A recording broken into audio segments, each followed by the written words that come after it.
Welcome to Season 5 and the revelation that Varys is in for a Targaryen restoration. For some viewers, that must seem out of the blue since he's been working for Robert and Tywin since the rebellion. But this conspiracy has been equally as long in the making. Think back to Season 1.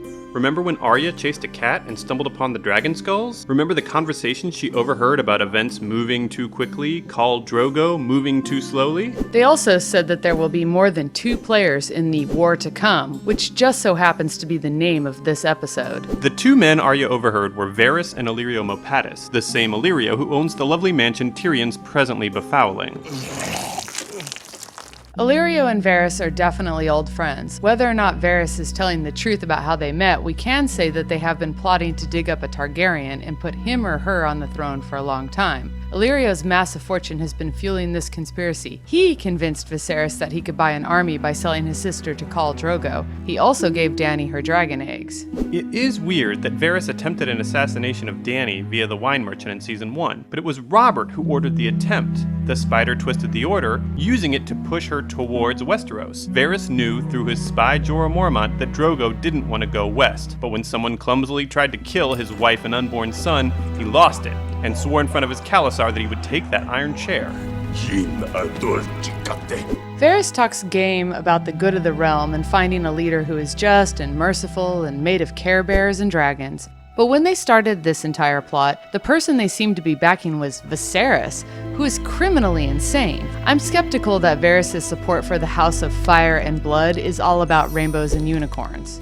Maybe it's all about power. But Illyrio is already Lannister rich. He lives better than any king of Westeros, and Varys could opt to do the same with him at any time. But there is another possibility, one that is a little speculative, but I think is quite convincing. Let's recall what we know about Varys. Oberyn picked up that Varys is from Lys, I have an ear for accents. I've lost my accent entirely. another free city near Pentos, known for its brothels. Varys tells Tyrion in Season 3 that he grew up as part of a touring theater troupe, at least until a wizard chopped off his manhood and threw it in the fires. Varys is extremely protective of this information. He's told no one that he's Lyseni, and no one but Tyrion knows his man parts were used in a horrible blood magic spell.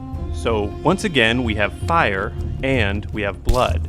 Remind me again, whose blood is usually super powerful when thrown into flames in this world? King's blood.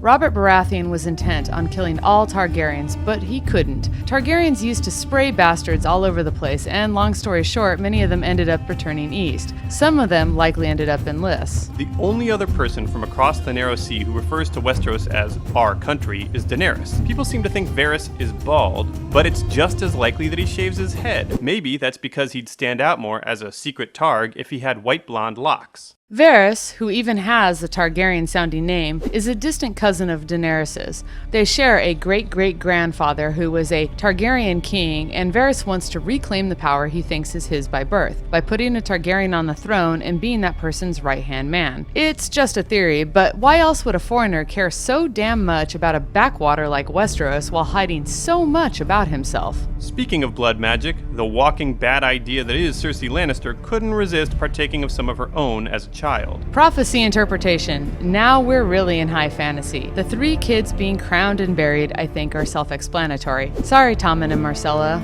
And we know the king she wed was Robert. But the prince Cersei mentions can only be Rhaegar Targaryen, I've been promised to the prince.